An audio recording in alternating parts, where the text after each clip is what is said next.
there was a blog out of Kampala Journal on Twitter, which has been circulated, and it was a figment of somebody's fertile imagination. It was nefarious. It was made to mar our good image. And I want to say that it was fake news, and it is better be placed in untrusted way. I want to appeal to our people to understand one very important thing. I am married to a Muganda. My wife is a Muganda. I'm a Mukungu in Buganda. I was in the matikira of Ssaabasajja Kabaka Mutebi, Chuchu, Magulu Nyondo. When he was installed, I was among the 10 people with the chair of the late James Murwana. I was involved deeply when the Kabaka of Buganda was staying in Banda, working with Honorable Sebugwao, where I was deeply involved in the tamaking and the gate that was entering the palace of Banda at my own cost. I have been deeply involved, and I work very closely with many people in Buganda. I am a person who has got very many friends in Buganda. I was not brought up badly. My mother brought me with dignity and respect. I'm not sectarian, and I will never be sectarian. I have always respected and believed that Uganda will be driven and run by patriots, by nationalists. We're a republican state with the respect of our cultural institutions and our cultural diversity.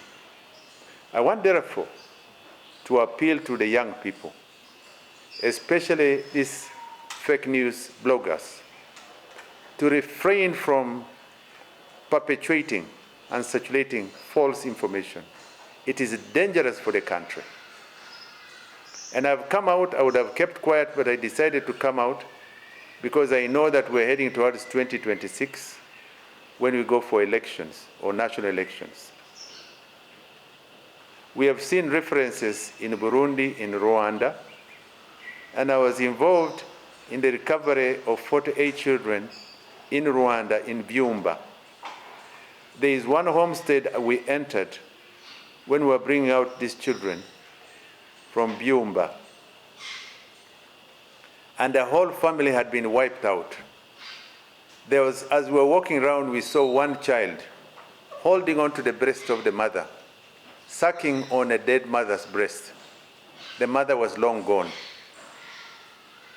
We brought them, and they were taken to Italy by the Italian government. By then, the 6-time Prime Minister's wife, Maria Fanfani, through Entebbe Airport.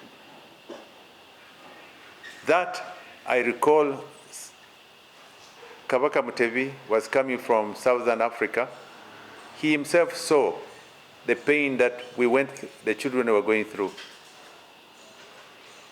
The First Lady was able to personally be at the airport to look after these children and bathe them personally, Mama Janet Museveni.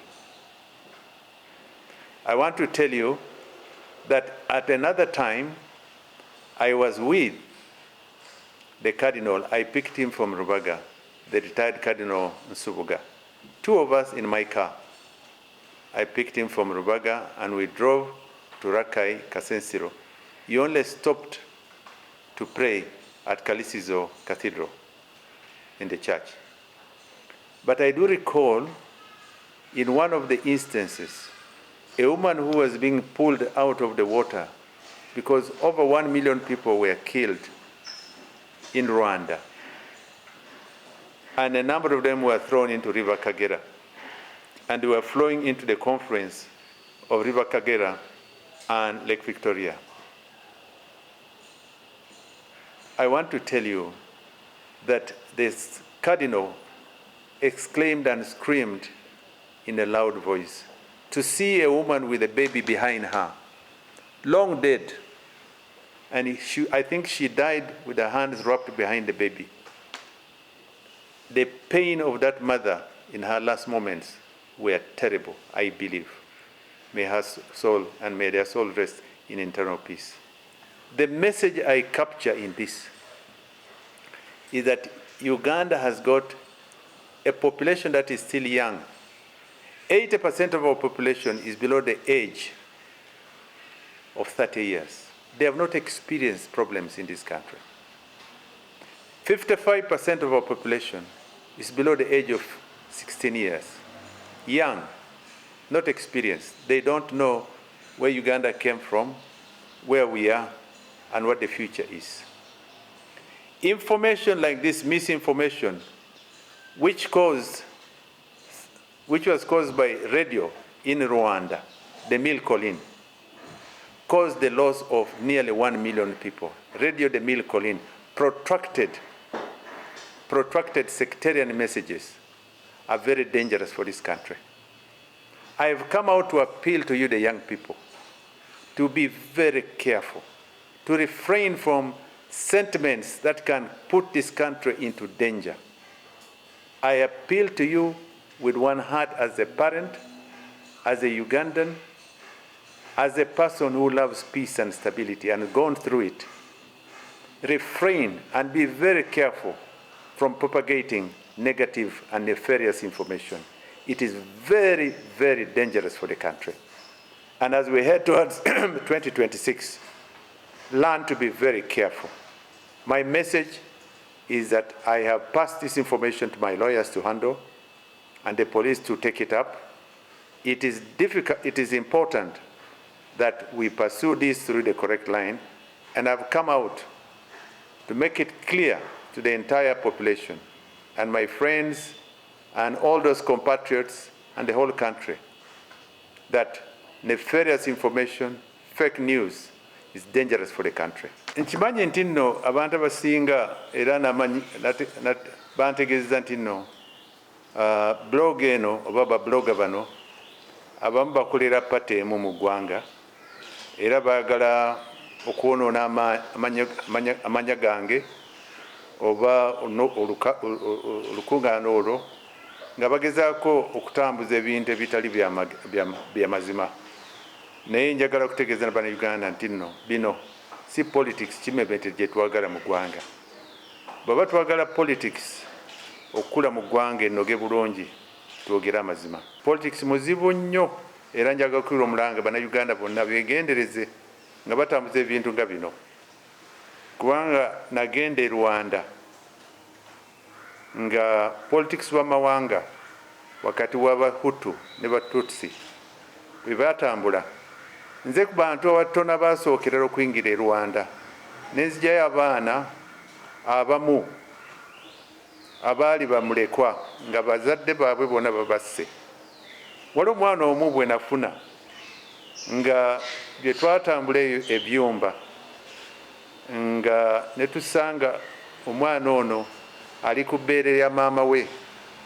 Nasanga ku luggya lwonna abantu bafu, bataata, bamaama bonna basenga nga beebase wali nga bafa dda.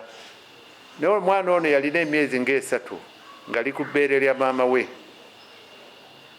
Kwegamba kyanuma nnyo okulaba omwana ono yali kwegamba avayo n'eddoboozi akutte ku bbeere lya maama we nga yafa dda.